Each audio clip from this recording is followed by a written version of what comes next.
Otep, cher Kamit. Aujourd'hui, c'est vendredi et c'est un jour spécial pour répondre à vos questions.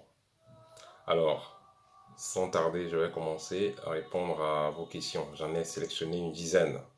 Je dis toujours pour que je réponde aux questions, euh, envoyez-moi directement vos questions sur YouTube, en bas des commentaires, surtout en bas des vidéos récentes.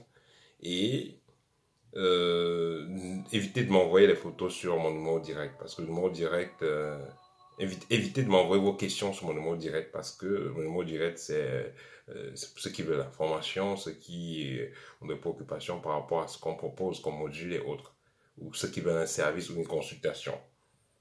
Donc, si vous avez des préoccupations par rapport aux vidéos partagées sur YouTube, écrivez-moi directement sur YouTube et je vais me faire un plaisir de répondre à vos questions chaque vendredi.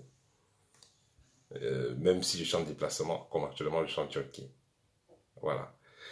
Alors, là, je vais répondre à vos questions. J'en ai sélectionné une dizaine. Alors, la première question, est-ce que les rituels d'argent sont des pactes? Les rituels d'argent ne sont pas tous des pactes. On parle de pacte quand il y a alliance. Quand il y a un marché, quand il y a un contrat, que ce soit avec une divinité, que ce soit avec un esprit, que ce soit avec un mort, que ce soit avec des personnes humaines, c'est-à-dire que vous avez un engagement et la personne ou l'entité a un engagement. C'est de là qu'on parle de pacte. Mais si vous avez tout simplement pris vos astuces, vous l'avez pour attirer la chance, pour attirer la chance dans les affaires, pour attirer la prospérité, là, ce n'est pas un pacte. Le pacte, c'est quand il y a alliance, que ce soit verbal, que ce soit écrit. Donc, si vous faites tout simplement un rituel ou un bain magique ordinaire, on ne peut pas parler de pacte. Deuxième question, l'importance du jeûne pour le développement physique et spirituel. Au niveau physique, quand vous jeûnez, ça permet déjà d'avoir une meilleure silhouette, ça permet d'avoir une meilleure santé. Au niveau spirituel, le fait de jeûner permet à l'esprit d'être plus percutant, ça permet à l'aura d'être plus solide parce que l'énergie que vous avez dans le corps sera automatiquement orientée à cet endroit-là. Tandis que si vous mangez trop et vous mangez tout le temps, votre énergie sera constamment distraite à dissoudre, à traiter les aliments que vous avez mangés, qui sont dans votre estomac. Troisième question. Quand vous refusez d'entrer dans une loge proposée par vos supérieurs du travail, qu'est-ce qui se passe? Alors, ça va dépendre des entreprises, que ce soit une entreprise, que ce soit des gouvernements aussi parfois, que ce soit même, vous travaillez dans la police, l'armée, bref, la plupart des compagnies où vous travaillez, les structures, ils ont leurs égrégores, ils ont leur système spirituel, ils ont une certaine pyramide mystique et dans certains cas, ils vont vous proposer d'entrer dans des loges ou des cercles internes, mais si vous refusez, vous pouvez avoir des difficultés. Donc déjà, on peut vous pourrir la tâche au travail, l'existence au travail. Donc, on peut réduire votre salaire, on peut même vous attaquer spirituellement. Parce que justement, c'est pas tous les gens que vous allez voir avec de l'argent qui sont heureux. C'est pas tous les gens que vous allez voir atteindre un certain niveau social qui sont heureux malgré ce qu'ils ont atteint comme réalisation. Il y en a donc qui sont tenus par la gorge par des entités avec lesquelles ils ont pactisé pour atteindre le niveau dans lequel ils sont. Et ils n'auront plus de problème d'argent, c'est clair, mais ils auront d'autres problèmes à résoudre. Et ils vont donc vous imposer, vous qui êtes leur subalterne, de vous y mettre pour qu'ils puissent respirer. Ils vont vous imposer de les aider à porter le bagage pour qu'ils puissent respirer et vous aussi pour qu'on puisse vous faire respirer d'une certaine façon. C'est pourquoi ils disent souvent que celui qui veut manger cotise. Donc, si vous ne donnez rien, vous n'avez rien. Ou alors, on vous donne d'abord, et après, si vous ne donnez pas aussi ce qu'ils vous demandent, on peut vous pourrir la vie, on peut aller même s'en prendre à vous spirituellement, on peut vous supprimer même la vie. Voilà. Donc, il faut faire attention à là où vous voulez aller travailler. Il faut faire attention, il faut bien vous préparer avant d'aller dans une compagnie X ou Y. Parce que tout le monde toutes les compagnies ne sont pas mathiques. Toutes les compagnies ne sont pas régies par des pyramides mathiques, par des systèmes mathiques. Voilà. Alors, la quatrième question, faire une méditation. Quand vous faites une méditation, qu'est-ce qu'il faut faire? C'est d'abord, à la base, c'est le coup de soi, disons, à la base d'abord, c'est la détente profonde. Vous détendez profondément et vous écoutez votre être intérieur. Vous essayez de vous connecter avec votre être intérieur. Et pour le faire, il faut oublier l'être extérieur, l'être physique.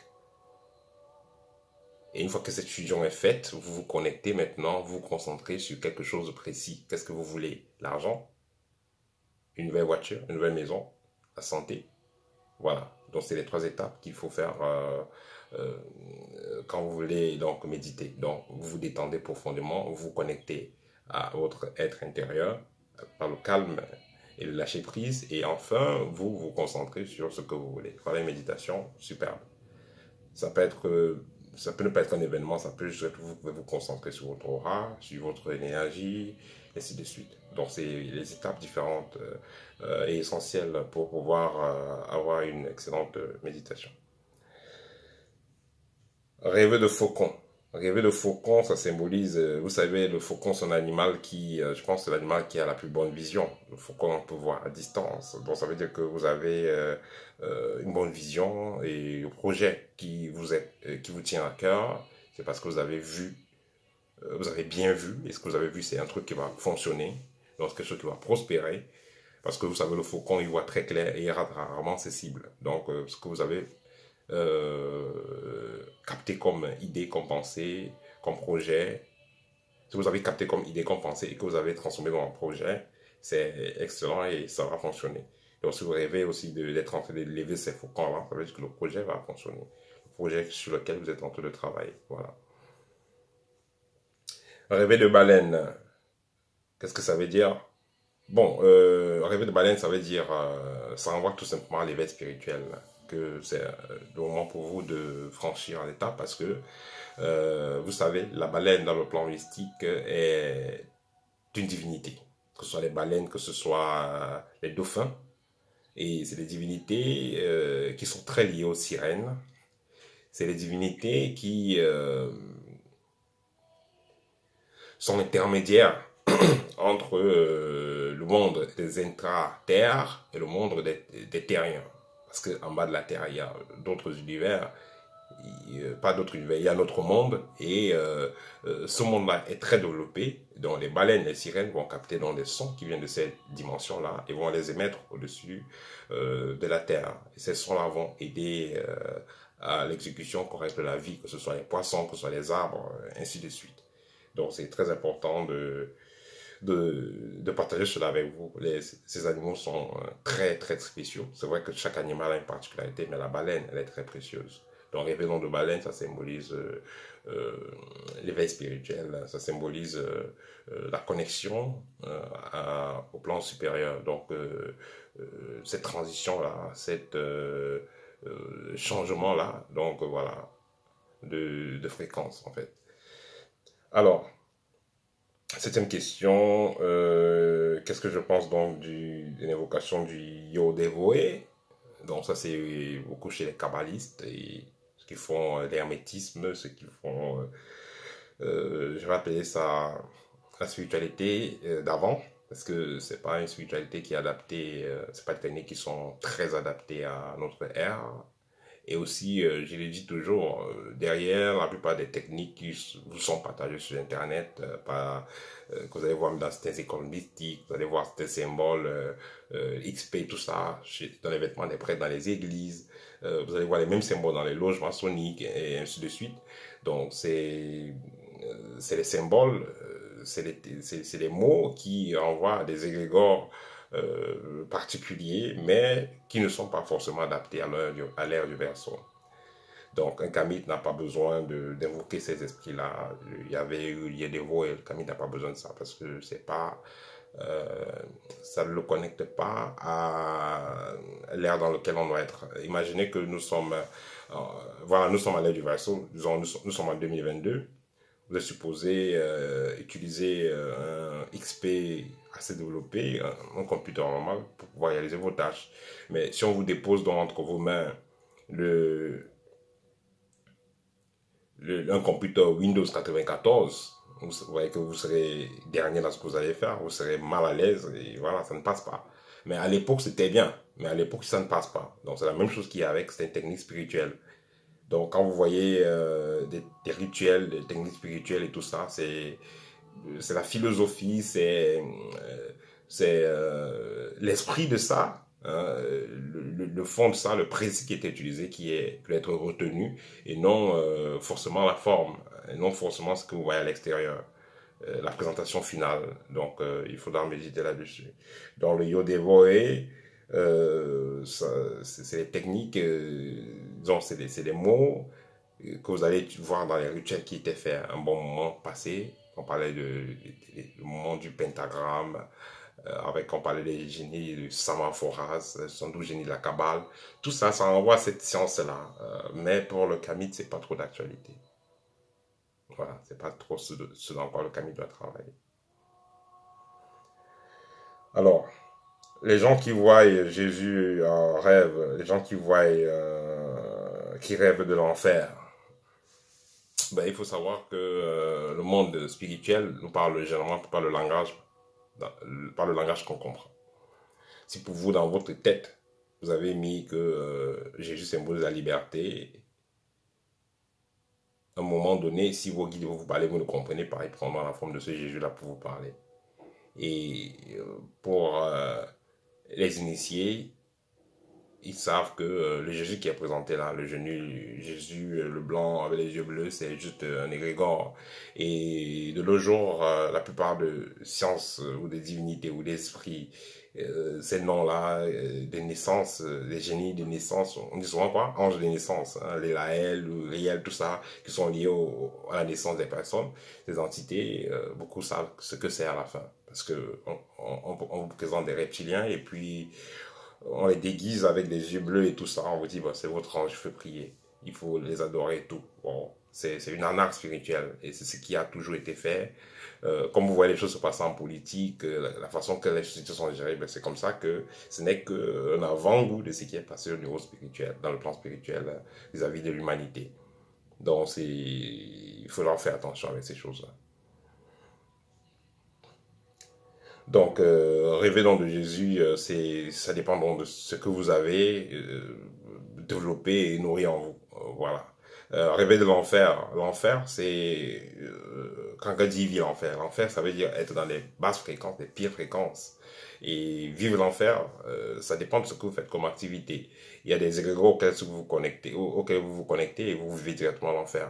Donc tout dépend de vos expériences. Vous pouvez vous retrouver dans une dimension que je vais appeler l'enfer. Vous pouvez vous retrouver dans une dimension où vous trouvez les gens sont en train de souffrir, en train de pleurer. Il y a des gens qui font des partous à gauche, à droite, qui se gorgent, qui mangent des gens. Bref, vous voyez les pires des choses. C'est ça on va parler de l'enfer.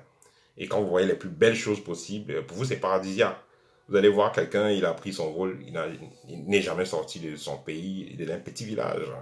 Il n'est jamais sorti de son petit village. Le jour qu'il arrive dans un endroit paradisiaque, il dit waouh, c'est dans un endroit comme Dubaï. Hein, il arrive, tout est beau, tout est propre, les gens sont bien habillés, toutes les femmes sont belles, tous les hommes sont propres avec des belles voitures. Mais pour lui, il est au paradis. Pour lui, il n'existe pas mieux. Pour une autre personne qui est habituée à être dans des milieux urbains, qui est développé Paris, New York, il pourrait se faire donc qu'il arrive dans un endroit un peu, dans un petit village quelque part, il peut manger bio, il peut boire de l'eau. Tu te baisses là, dans la rivière, tu bois. Moi, je suis arrivé dans des coins comme ça, au Cameroun même. Tu vois la rivière qui passe, tu te baisses, tu puises l'eau, tu bois de cette eau. Et tu n'es pas malade parce que tout est propre, les zones qui ne sont pas polluées. Donc, pour quelqu'un d'autre, pour lui, c'est le paradis. Donc, tout dépend de ce que vous avez dans votre esprit. Donc, enfer, paradis, tout ça, ça dépend de vous. De qu'est-ce qui pour vous, le top, c'est quoi.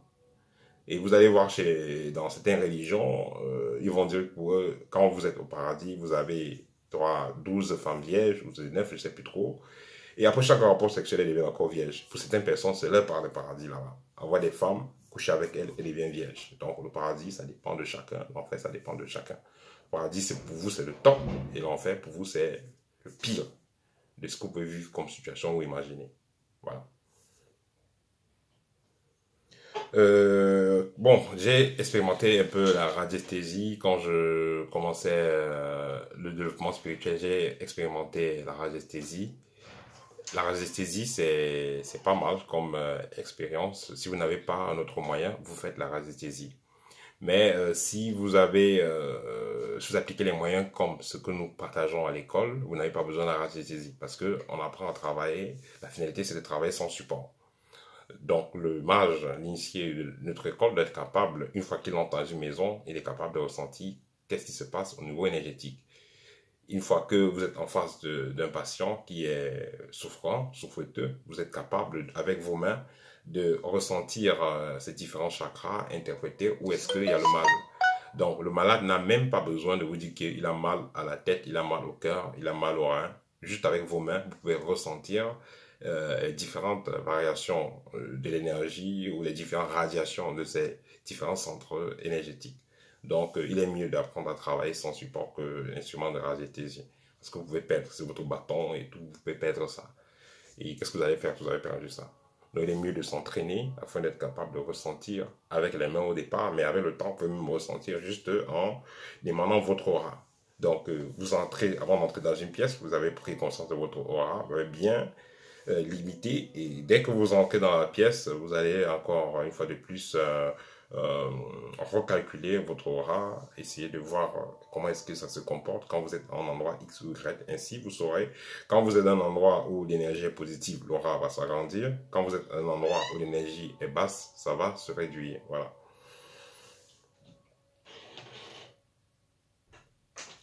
Ok, comment savoir si un défunt de la famille, donc si vous avez un défunt de la famille, un ex ou une ex qui est décédé, un mari ou une femme, comment savoir si celui-là a rejoint le village des ancêtres ou pas, ou alors comment savoir si c'est devenu un démon ou un ange.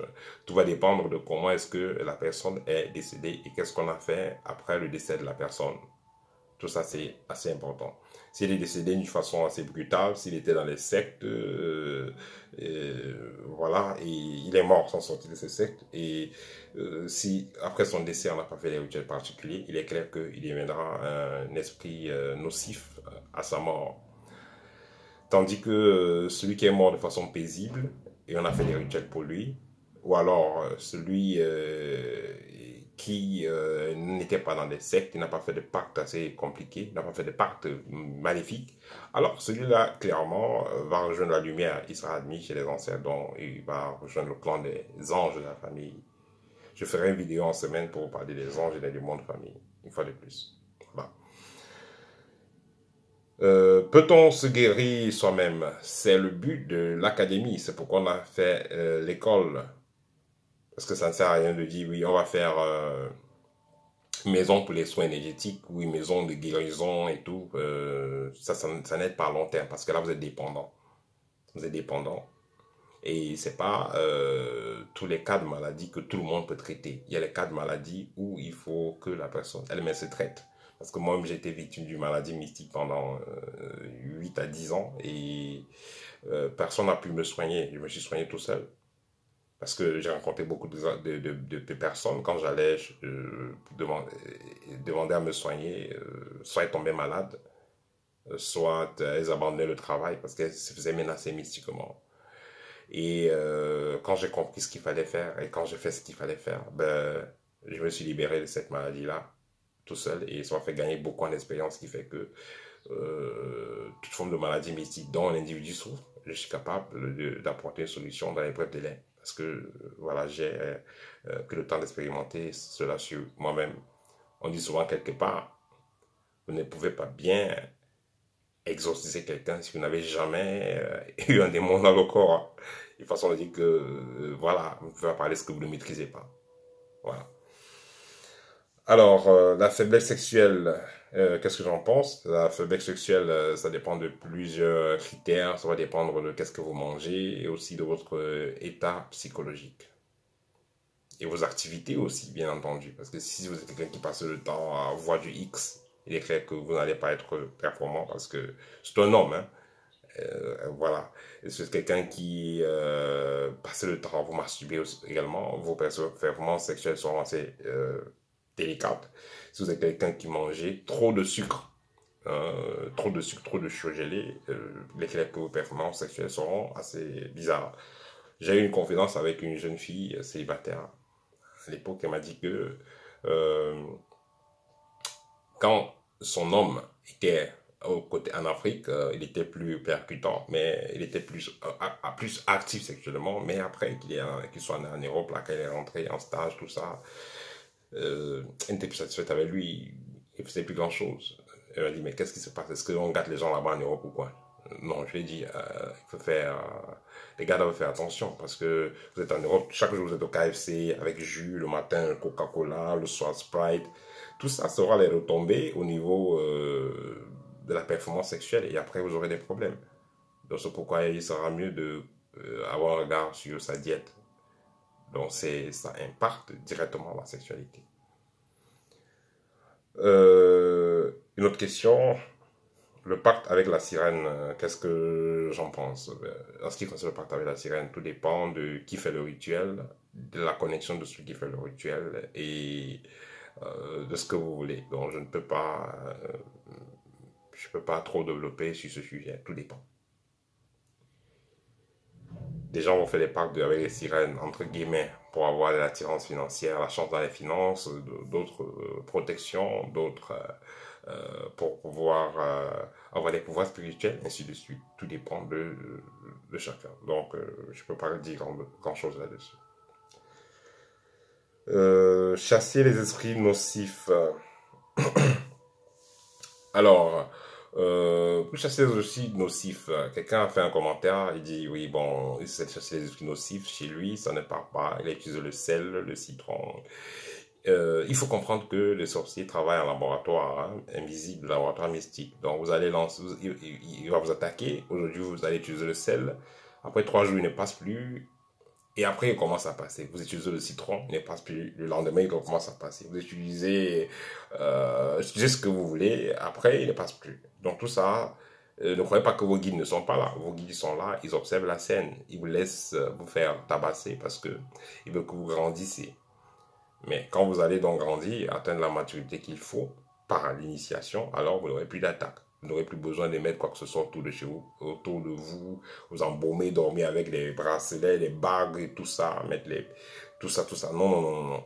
Tout dépend de votre configuration personnelle et de votre compréhension du monde astral et des fréquences vibratoires.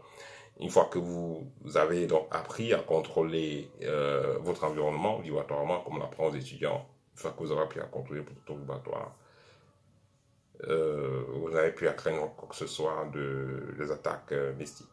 Voilà. Je pense que j'ai répondu à l'essentiel de vos questions. Pour finir, j'aimerais vous dire, désormais, chaque dimanche, nous aurons une séance histoire raconte. Donc, ça sera une histoire qui vous sera racontée par une sœur Kamit. Les différentes histoires que nous allons faire chaque week-end seront basées sur nos connaissances Kamit. Ça sera basé sur les histoires qui ont été racontées à nos frères et sœurs Kamit. Et si aussi vous avez une histoire dont que vous voulez qu'on partage, je vais vous laisser mon email. Vous envoyez tout simplement l'histoire et nous allons lire et nous allons vous dédicacer. Ça sera chaque dimanche. Chaque dimanche. Voilà, ça sera fait pour vous. Et ça va concerner donc que ce soit les enfants, que ce soit les adolescents, que ce soit les vieux. Vous savez, nos histoires en Afrique sont d'ordre pédagogique. Hein. Ça enseigne le courage, ça enseigne la patience, ça enseigne la fidélité, ça enseigne l'honneur. Voilà. Donc, ça va permettre aux jeunes frères, aux jeunes sœurs qui sont loin de l'Afrique de se reconnecter à nos racines. Voilà. Si vous aimez la vidéo, faites un pouce, voilà, et partagez-la pour que la communauté soit informée. Voilà. À très bientôt, chers amis, et au TEP et bon week-end.